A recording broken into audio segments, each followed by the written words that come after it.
el Congreso de Estados Unidos ha cuestionado el enorme gasto público asociado con deportaciones masivas impulsadas desde el gobierno de Donald Trump.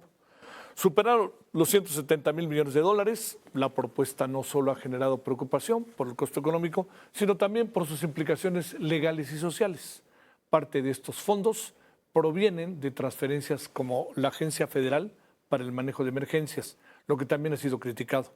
De acuerdo con las estimaciones, las deportaciones masivas podrían costar hasta $1 billón anuales.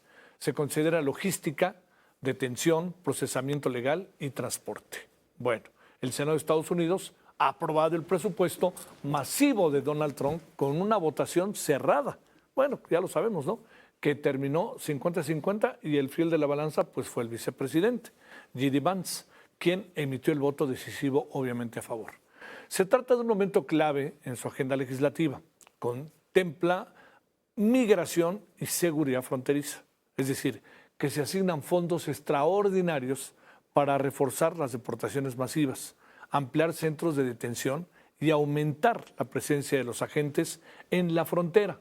También habrá reducción de impuestos. Incluye exenciones fiscales para empresas y contribuyentes de altos ingresos, aunque se mantiene un impuesto simbólico del 1% sobre las remesas. Se prevén reducciones en programas, ojo con eso, que es donde está ahí una buena parte del problema, ¿no? ¿Qué pasará?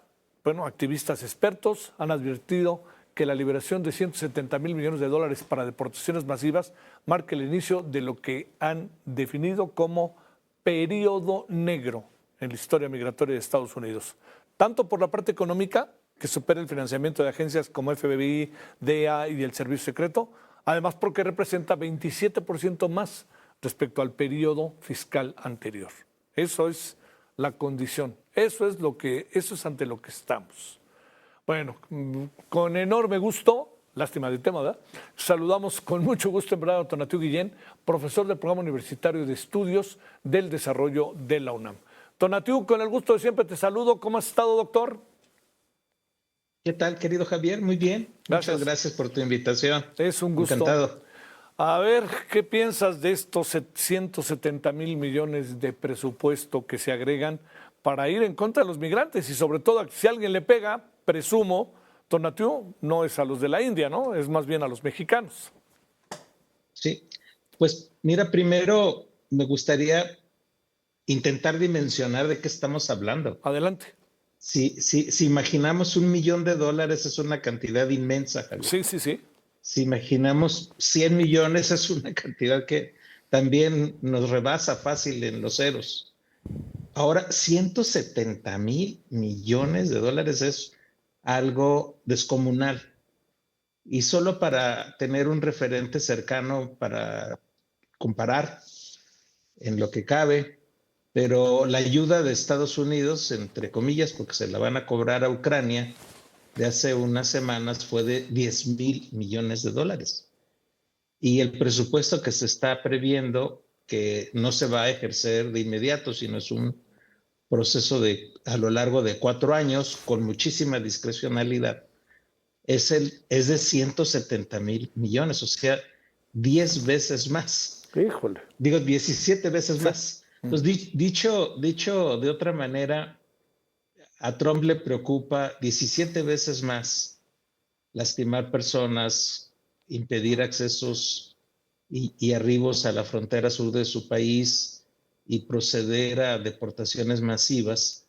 Eso le importa 17 veces más que el conflicto tan delicado a nivel global que es el de Ucrania. Entonces estamos hablando de algo absolutamente descomunal.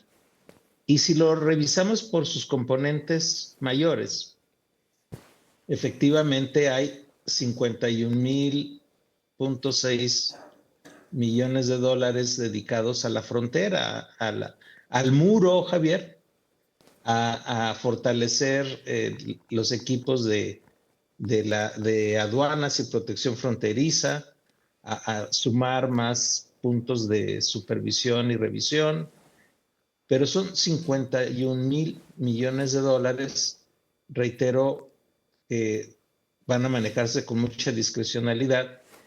Y el segundo rubro de gasto más fuerte es el que está dirigido a las detenciones en términos de espacios y de logística para detener personas, y ahí van 45,000 millones de dólares. Entonces son cifras Sí, sí. impresionantes que van para allá, y otras cantidades que están repartidas también a la frontera para tecnologías, para equipo, para incrementar agentes de la patrulla fronteriza, evidentemente también de ICE. Incluso hay dinero para el Departamento de Defensa, para que siga ocupando estos espacios fronterizos, el Ejército de Estados Unidos.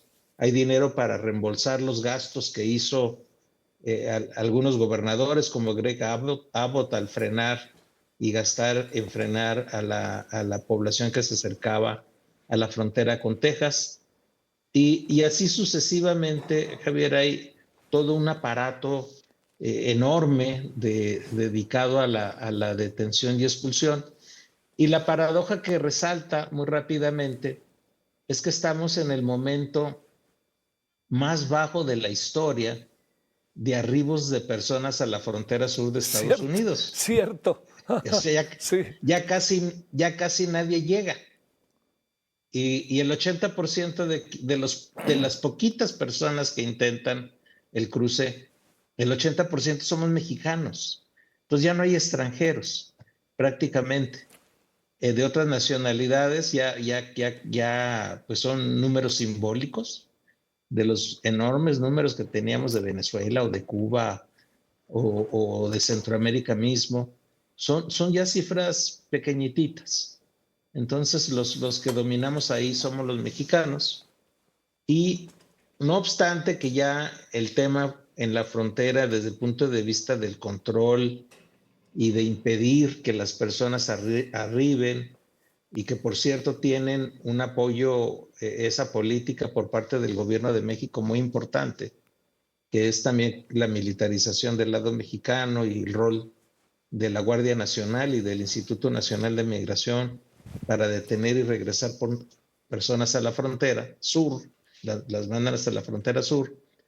Todo eso genera que los números sean bajísimos y que por lo mismo resulte más absurdo el enorme, gigantesco gasto que se está previendo para la frontera.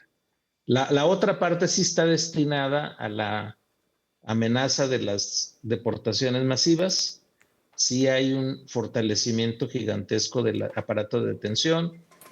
Te comentaba lo de los espacios para, entre comillas, albergar a las personas detenidas en condiciones terribles.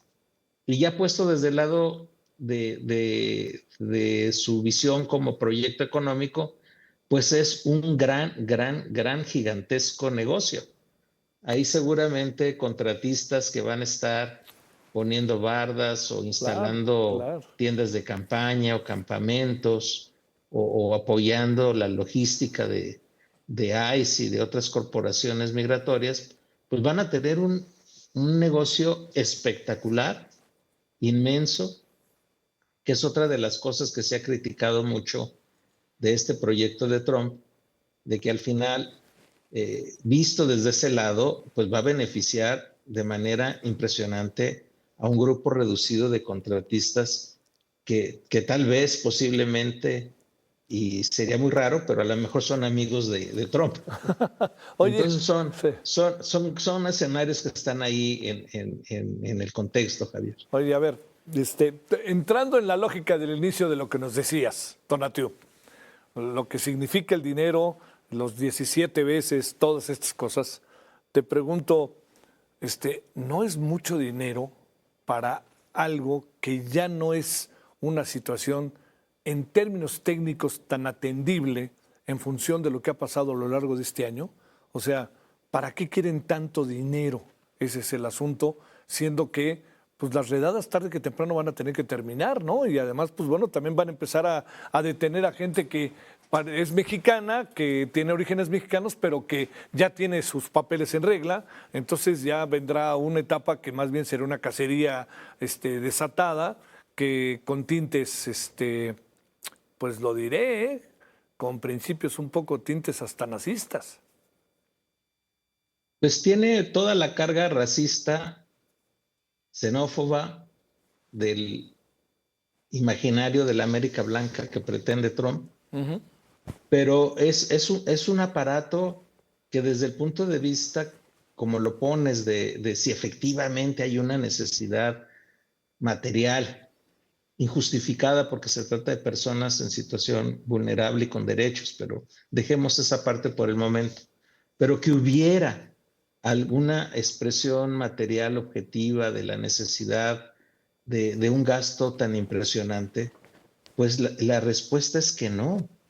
Por eso es que es absolutamente contradictorio y seguramente ya va a haber un debate creciente sobre el carácter absurdo de gastar tantísimo dinero en un propósito que no tiene producto, en iniciativas que no tienen resultados, salvo la parte de las expulsiones desde Estados Unidos, que esa es la que está también en curso, que por otra parte ha sido dificilísima para los aparatos de seguridad de migración y de ICE en particular, porque hay una resistencia social y gubernamental de muchos estados, de ciudades y sobre todo de comunidades, una resistencia muy abierta, que además han llevado a no confrontaciones, pero así acercamientos, tratar de impedir las acciones de ICE en las comunidades o en los centros de detención. Entonces sí hay literalmente una resistencia muy fuerte. Y sobre esa base, sobre resultados también que no están en el imaginario de Trump, y que no van a estarlo porque seguramente esas resistencias van a seguir creciendo, va a volver a resultar más absurdo gastar tantísimo dinero. En la hipótesis de que fueran 2 millones de personas, ¿sí? Estoy exagerando, en los próximos 4 años, ¿sí?, las que serán sujetos de este aparato, pues les correspondería un gasto más o menos de $90,000 a cada uno. Entonces son escenarios en donde si alguien pensara de manera positiva y constructiva el uso de estos recursos, ya estaríamos pensando en iniciativas de desarrollo, ya estaríamos pensando más bien en procesos de inclusión y de regularización, eventualmente en procesos de acuerdos internacionales conjuntos para la atención humana y digna de las movilidades que están ahora contenidas, y que también hay que preguntarnos esa parte. ¿Qué hacen ahora las personas que tienen necesidad de salir y que no pueden hacerlo o que tienen que buscar rutas alternativas? Entonces, desde el lado de vista financiero y en función del producto, incluso pensando en los términos de Trump, en los resultados que quiere, es el derroche más espectacular de la historia. No sé con qué compararlo, Javier, pero por eso comentaba lo de Ucrania. Si a Ucrania